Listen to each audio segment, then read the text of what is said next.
Lunch rush at the diner. The bell above the blue plate specials door gave a tinny jingle, instantly drowned by the lunchtime roar.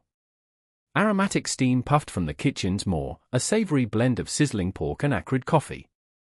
Every crimson booth was claimed, the vinyl slick from years of rumbling bellies.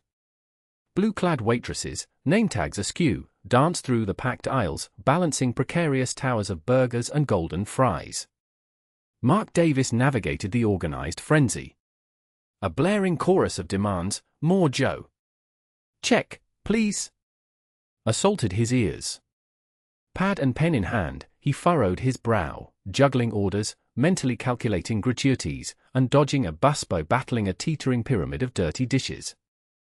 He was green, still learning the restaurant's frantic dance, but determined to prove his worth. Hustle equated to higher tips, and Mark's stomach rumbled. "Table 5, ketchup." "Chop chop." Brenda, a seasoned waitress sporting a formidable beehive and a voice like a bandsaw, bellowed from across the room. "On it," he replied, snatching a bottle and squeezing between a family demolishing pancakes and truckers debating oil viscosities. He was a blur of motion, topping off cups before they emptied, anticipating needs unvoiced, pasting on a smile that felt anything but.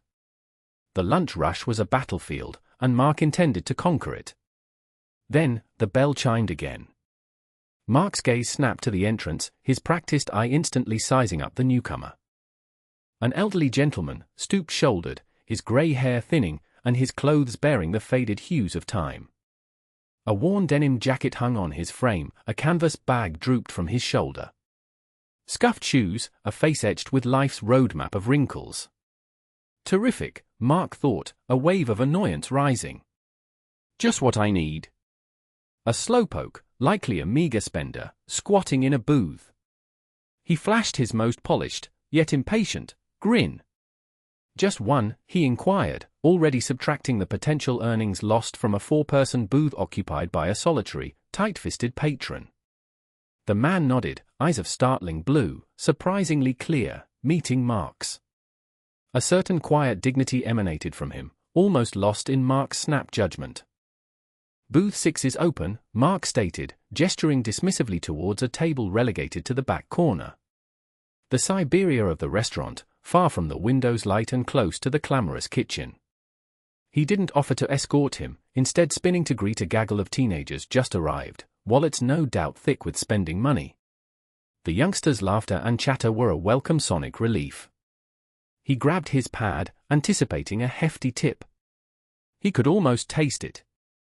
The swell of energy pulled him away from the back corner and the old man, Mr. Henderson, he'd hastily labeled. He didn't see him settle in, didn't see the canvas bag open, didn't hear the quiet sigh that leaked as he pulled out a dog-eared book. The surge of customers pressed on, a relentless tide of hunger, and Mark was swept away, lost in the swirling pandemonium, all but erasing the lone figure from his mind. Turned away. The bell above the diner door jingled, announcing Mr. Henderson's arrival. Mark, polishing the counter with unnecessary fervor, straightened up, a practiced smile plastered on his face. He wanted to make a good impression. This was his third day, and he was determined to prove he could handle the dinner rush.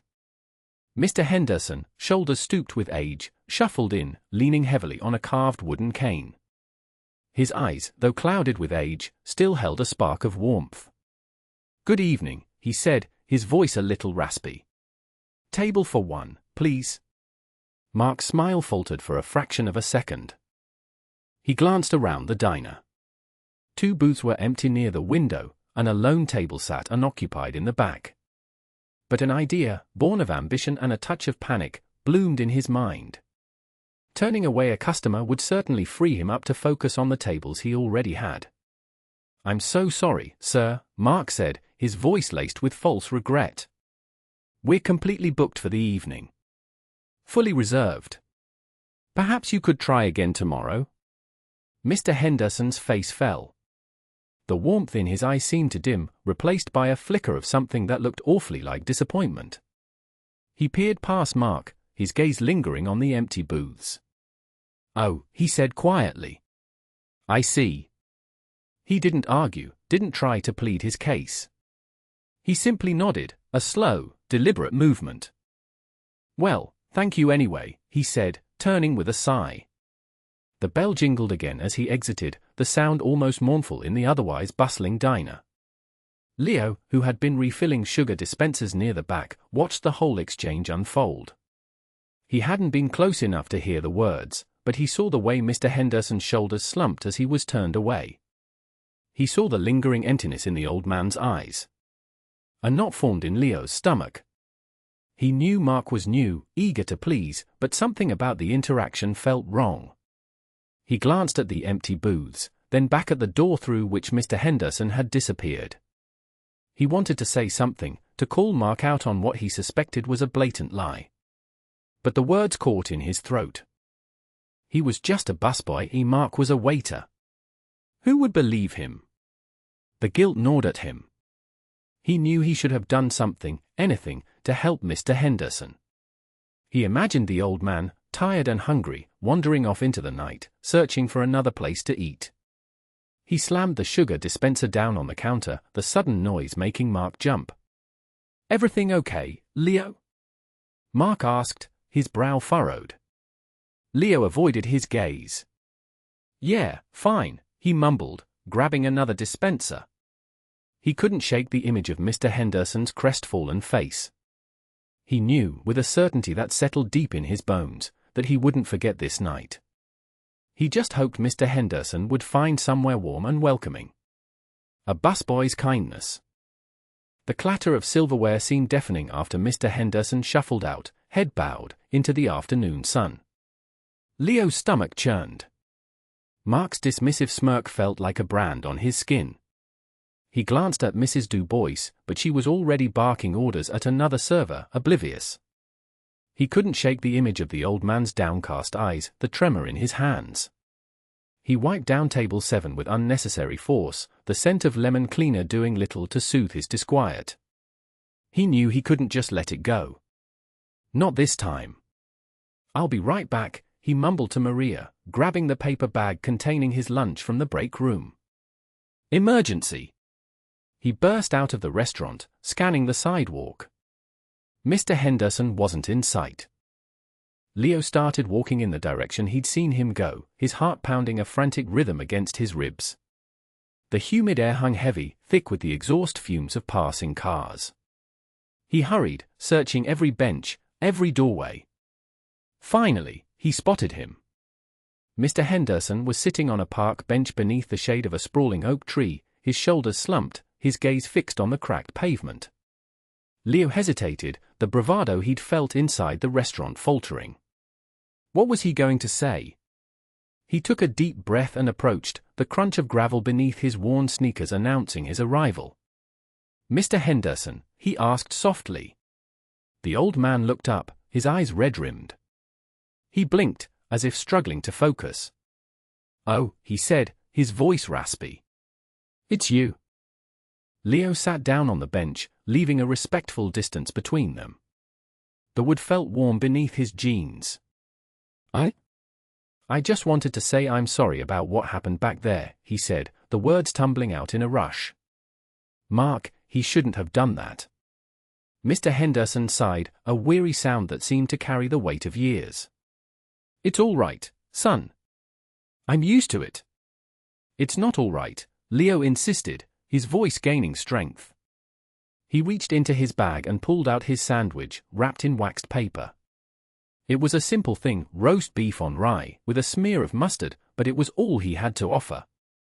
"I know it's not much," he said, holding out the sandwich, "but I brought lunch. Please, take it." Mr. Henderson looked at the sandwich, then at Leo, his eyes filled with a mixture of surprise and something else, gratitude, perhaps. He hesitated, then reached out a trembling hand and took it. "You shouldn't have," he said, his voice thick with emotion. "I wanted to," Leo said, feeling a warmth spread through his chest. "Nobody deserves to be treated like that." He paused. Are you hungry, sir?" Mr. Henderson unwrapped the sandwich, the aroma of rye and roast beef filling the air. He took a small bite, chewed slowly, and closed his eyes. A single tear traced a path down his weathered cheek.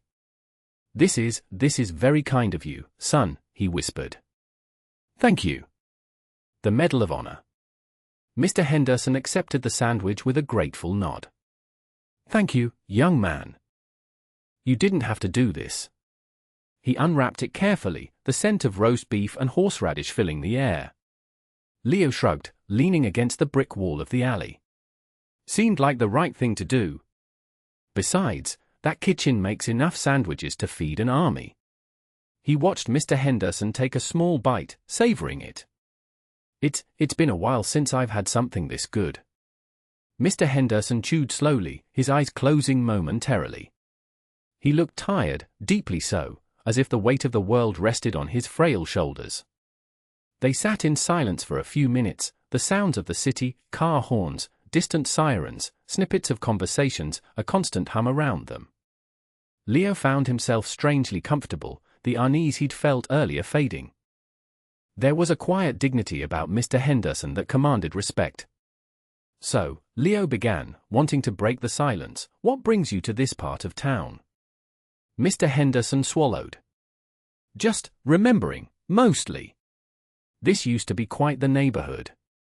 Things change, though, don't they?" Leo nodded. "They do. Not always for the better." As Mr. Henderson raised his arm to take another bite, Leo noticed something pinned to his worn tweed jacket. A small, rectangular ribbon, a field of light blue adorned with 13 white stars. He squinted, trying to place it. He'd seen it somewhere before. "Excuse me, Mr. Henderson," Leo said, his voice hesitant. Is that a Medal of Honor ribbon?" Mr. Henderson's hand froze. He looked down at the ribbon, his expression unreadable. He didn't say anything for a long moment. Then, with a sigh, he replied, "It is." Leo's eyes widened. "Wow. I can't believe it. What did you do?" Mr. Henderson chuckled, a dry, raspy sound. "Did a job, same as anyone else. Just happened to be in a place where things got a bit hot." Leo waited, sensing there was more to the story. Mr. Henderson finally spoke, his voice low and distant. "It was in Vietnam. Khe Sanh. We were pinned down, surrounded.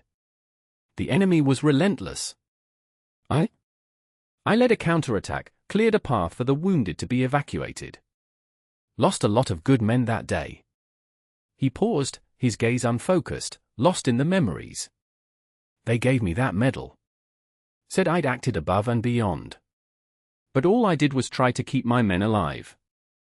The noise of the city seemed to fade away as Leo listened, his heart heavy with a mixture of awe and sadness. He saw a flicker of pain in Mr. Henderson's eyes, a glimpse of the burden he carried. "I can't imagine what that must have been like," Leo said softly. Mr. Henderson shook his head, as if trying to shake off the memory. "It was a long time ago. Doesn't matter now." He took another bite of the sandwich, his appetite seemingly diminished. "Thank you again for this." Leo just nodded, a lump forming in his throat. He couldn't find the words to express the respect and admiration he felt.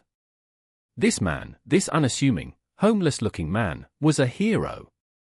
He had risked his life, faced unimaginable horrors, and all he wanted was to be left in peace to remember the past. An unwelcome boast. The bell above the diner door jingled, announcing a new arrival. A woman swept in, a gust of floral perfume preceding her like a herald. It was Mrs. Sterling, a regular whose presence always seemed to elevate the atmosphere of the place, even if just by a degree or two. Her silver hair was impeccably coiffed, and her tailored suit, the color of periwinkle, spoke of quiet elegance. She carried a large, leather-bound book, its spine worn smooth with use. Mark, polishing silverware with undue enthusiasm, watched her with a nervous eagerness. He'd only been working at the diner for a month, and Mrs. Sterling was one of those customers you wanted to impress. She had a way of looking right through you, as if assessing your very soul. He saw her settle into her usual booth near the window and hurried over, a practiced smile plastered on his face. "Good morning, Mrs. Sterling." "The usual." "Good morning, Mark," she replied, her voice a warm contralto. Just coffee, please. And perhaps a slice of that apple pie later, if it looks tempting. Mark beamed. Coming right up. He practically skipped back to the counter, feeling a surge of accomplishment. He was getting the hang of this, he thought. As he poured her coffee, he spotted his co-worker, Brenda, leaning against the soda fountain, idly flipping through a magazine.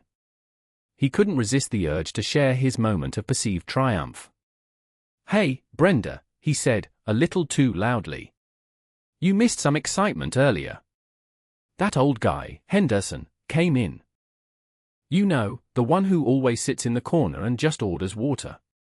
Brenda glanced up, a flicker of mild curiosity in her eyes. Yeah, what about him? Mark puffed out his chest slightly.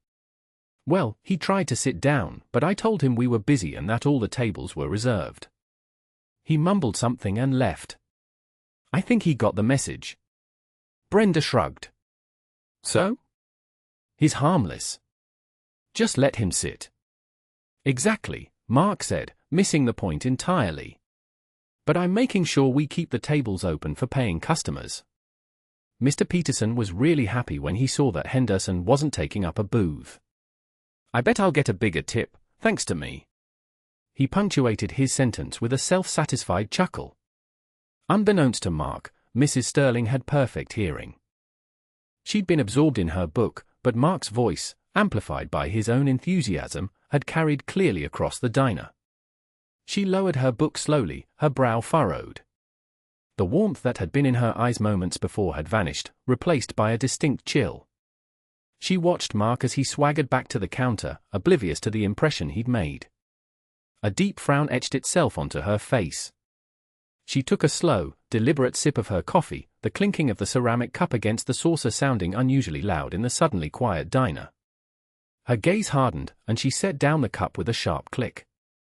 The apple pie, she decided, would definitely not be tempting today. A complaint and a confrontation. Mrs. Sterling dabbed her lips with a linen napkin, its starched perfection a stark contrast to the simmering anger in her eyes. She beckoned a passing busboy with a sharp flick of her wrist. Tell your manager I wish to speak with him.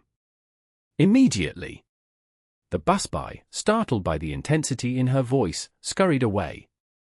A few minutes later, Mr. Abernathy, the restaurant manager, arrived, his forced smile barely masking his apprehension.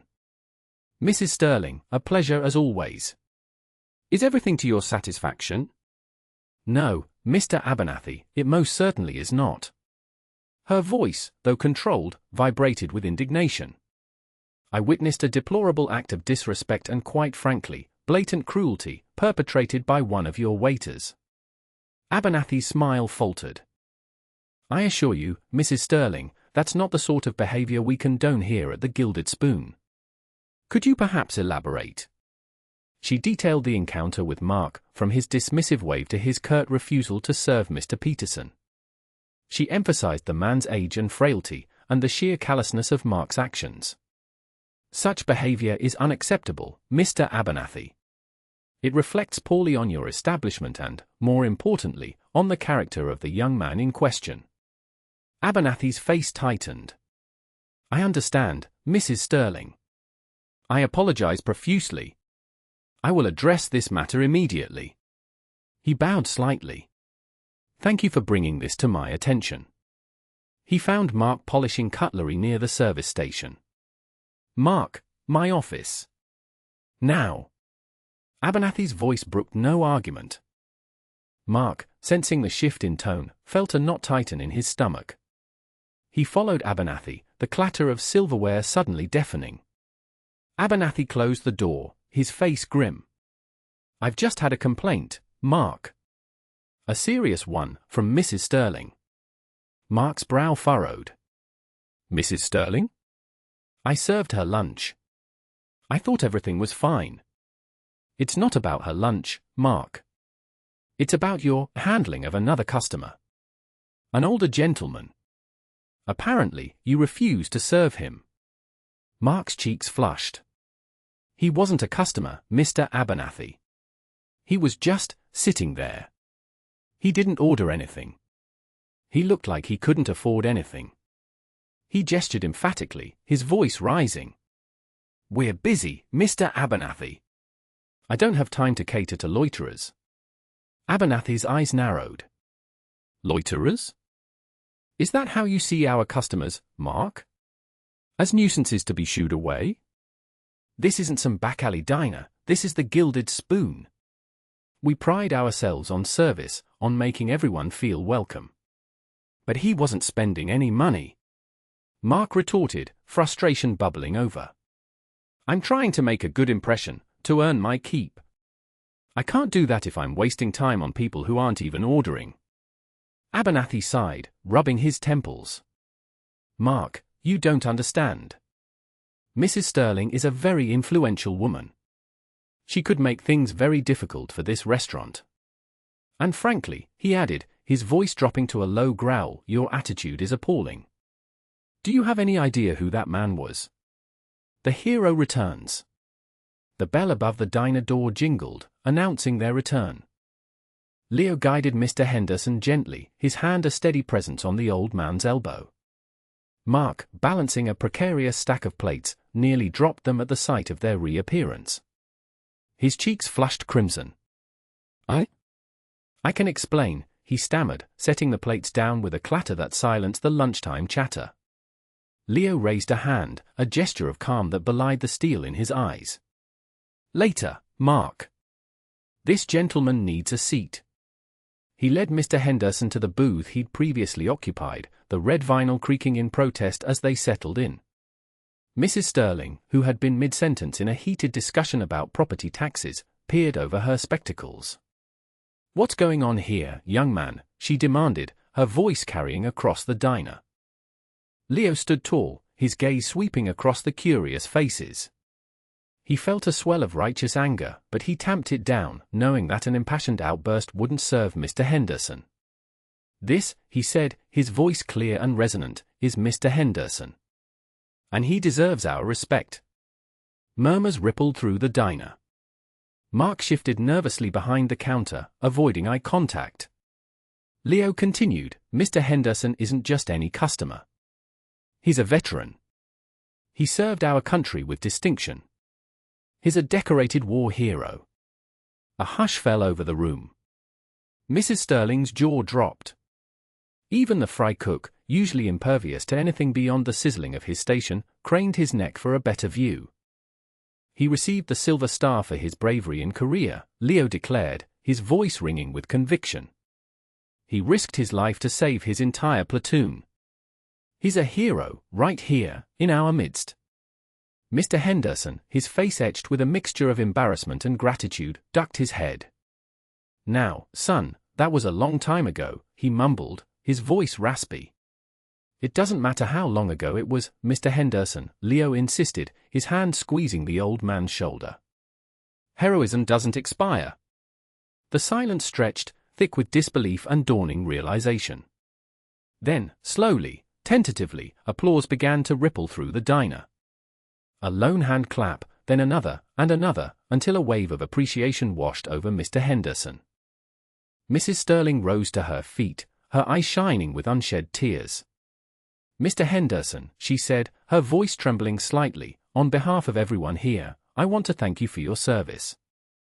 We are honored to have you in our diner." She walked over to the booth and extended her hand. Mr. Henderson, visibly moved, took her hand in his.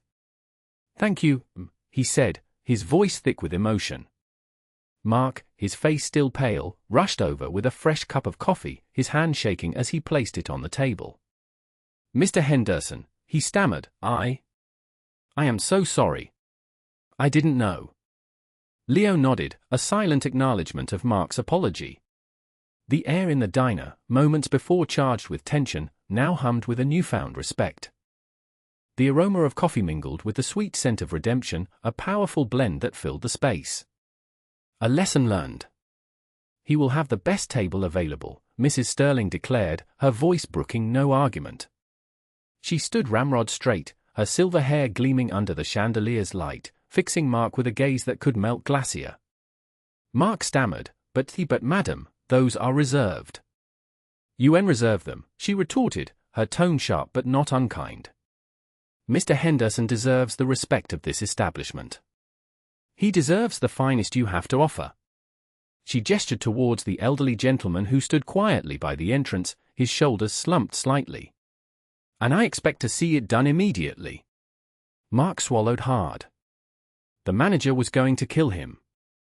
But the unwavering conviction in Mrs. Sterling's eyes, the sheer force of her presence, was impossible to ignore. He scurried to the reservation book, a knot of anxiety tightening in his stomach. With trembling fingers, he reassigned the table by the window, the one with the plush velvet seating and the best view of the harbor. He led Mr. Henderson to the table, pulling out the chair with a nervous flourish. "Right this way, sir. Please, make yourself comfortable." He could feel Mrs. Sterling's watchful gaze on his back. Mr. Henderson seemed surprised, a flicker of confusion crossing his weathered face. "Well, thank you, young man." He settled into the chair, his movement slow and deliberate. Mrs. Sterling joined him a moment later. "Mr. Henderson, dear, I trust this table is to your liking." It's perfect, Eleanor." "Thank you." He gave her a warm, grateful smile. Mark hovered nearby, unsure what to do next. The head chef emerged from the kitchen, a concerned look on his face. After a brief, hushed conversation with Mrs. Sterling, he approached Mr. Henderson. "Sir," the chef said, his voice surprisingly gentle. "Allow me to offer you a meal, on the house. Anything you desire." Mr. Henderson's eyes widened. "Oh, I couldn't possibly." "Please, sir," the chef insisted. "It would be our honor." Mr. Henderson finally relented, a faint smile playing on his lips. He ordered the fish stew, the aroma of saffron and herbs soon filling the air around their table. As Mr. Henderson ate, other diners, catching wind of the situation, began to offer quiet nods of respect. The hushed atmosphere of the dining room had shifted, replaced by a palpable sense of admiration. Later, as Mrs. Sterling prepared to leave, Mark approached Mr. Henderson's table, his face flushed with shame. "Mr. Henderson," he began, his voice barely a whisper. I owe you an apology. I judged you unfairly. I was wrong." Mr. Henderson looked up, his eyes kind. He patted Mark's hand. "We all make mistakes, son. The important thing is that you learn from them." "I have, sir," Mark said sincerely. "I truly have." He paused. "Thank you for teaching me a valuable lesson." Mr. Henderson smiled. "You're welcome, son. Now, go on and do right by the next person who walks through that door. Kindness and respect." Mark found Mr. Henderson at his usual table by the window, sunlight streaming across his face, softening the lines etched by time. He approached cautiously, his heart hammering against his ribs. The linen napkin he clutched felt damp in his trembling hand. "Mr. Henderson," Mark began, his voice barely a whisper. He swallowed hard, trying to find the right words. I wanted to apologize. For yesterday. For the way I treated you. It was wrong, and I am truly sorry." Mr. Henderson looked up, his eyes, the color of faded denim, held no anger, only a quiet understanding. He gestured to the empty chair opposite him. "Please, sit down, Mark." Mark lowered himself into the chair, the weight of his guilt pressing down on him. He kept his gaze fixed on the intricate patterns woven into the tablecloth. "Thank you for your apology," Mr. Henderson said gently. "It takes courage to admit when you've made a mistake." "I accept it." Relief washed over Mark, a tangible wave that loosened the knot in his stomach. He finally dared to meet Mr. Henderson's gaze. "I was just trying to impress Mr. Peterson," Mark confessed, the shame evident in his voice. "He's always watching, judging. I thought if I followed his lead, I'd finally get some respect." Mr. Henderson sighed softly. "Respect isn't earned by demeaning others, Mark. It's earned by treating everyone with kindness, regardless of their appearance or status. Remember that." A person's worth isn't measured by the clothes they wear or the car they drive, but by the content of their character. He paused, his gaze unwavering. You let your ambition cloud your judgment, and in doing so, you hurt someone. And that, Mark, is never acceptable. Mark nodded, absorbing the weight of Mr. Henderson's words. He felt a profound sense of regret, not just for his actions but for the kind of person he had allowed himself to become. Just then, Mr. Peterson approached their table, his face an unusual shade of red. Henderson, I need a word with you. Mr. Henderson raised an eyebrow. Certainly, Peterson. What seems to be the trouble? Peterson shifted uncomfortably. It's about Rodriguez. He spoke to me about your incident yesterday. Said my behavior was unacceptable and that I was setting a bad example. Mr. Henderson's gaze flickered to Mark, a silent message passing between them. He then turned his attention back to Mr. Peterson. And what do you have to say for yourself, Peterson? Mr. Peterson stammered, I was just trying to maintain a certain standard. Mr. Henderson's voice hardened slightly. There's a difference between maintaining standards and displaying prejudice. Rodriguez showed more integrity in one act of compassion than you have in your entire career here. He turned his attention to Mark. Mark, I hope you will learn from this. I hope you choose kindness and respect over ambition. Mr. Peterson, defeated and embarrassed, mumbled an apology and retreated. Mr. Henderson turned back to Mark, a gentle smile gracing his lips. Don't let one mistake define you, Mark. Learn from it, and move forward. He then looked towards the kitchen. Rodriguez, he called out, his voice carrying across the dining room. Come over here for a moment. Leo approached their table, his brow furrowed with concern. Is everything all right, Mr. Henderson? More than all right, Leo, Mr. Henderson said, his voice filled with warmth. I just wanted to commend you for your compassion, your honesty, and your courage. You stood up for what was right, even when it wasn't easy. That takes a special kind of person. This establishment is lucky to have you. A faint blush crept up Leo's cheeks. Thank you, Mr. Henderson, he mumbled, shifting his weight from one foot to the other. I just did what I thought was right. Mr. Henderson smiled. And that, Leo, is all that matters. He reached into his pocket and pulled out a small, worn coin. Take this. It's a silver dollar my father gave me. He always said it was a reminder to always do the right thing, no matter the cost. He pressed the coin into Leo's hand. Consider it a token of my appreciation. Leo's eyes widened as he took the coin. I can't possibly accept this, Mr. Henderson. Nonsense, Leo. You've earned it. Mark watched the exchange, a new feeling stirring within him, admiration. He had been so focused on climbing the ladder, he'd forgotten what it meant to be a decent human being. He knew he had a long way to go, but seeing Leo's genuine kindness and Mr. Henderson's graciousness, he finally saw a path.